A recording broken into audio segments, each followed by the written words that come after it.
I wanted to talk about the Thai team. It is such a wonderful story, playing in their first World Cup. This is their first match.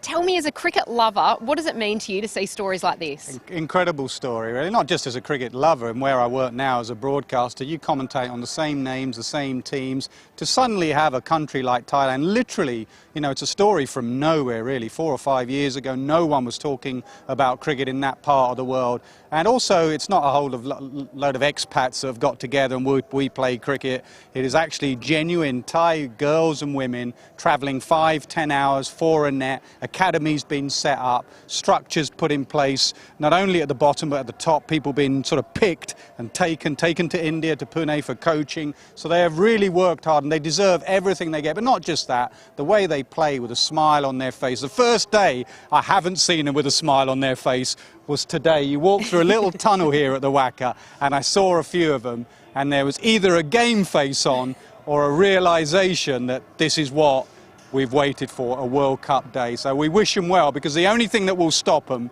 is pressure. Everything else they'll be fine with. They will have the talent, but they mustn't succumb to the pressure, because this is a massive occasion for them. And you touched on it in the build-up. I feel like they're everyone's favourite team to follow, because the joy on their faces, they just look like, they're living out a dream that perhaps they didn't even know existed a few years ago. Yeah, and also not just spectators and fans around the world. Everyone apart from the West Indies will be shouting for Thailand today. But that story from New Zealand game the other day, where at the end of the game the New Zealand team sat down with them, typical New Zealand, whether it be their under-19, their men's team or even their women's team, they seem to buy into it, that we're all into it together. And they sat down with the Thai players and said, this is how we do the slow balls, this is how we play spin, this is how we rotate the strike. The problem with all that is once you get to today or yesterday, that all ends. Once you step over this line, it is about we're here to beat you. It doesn't matter if we beat you by 10 wickets, we are here to beat you.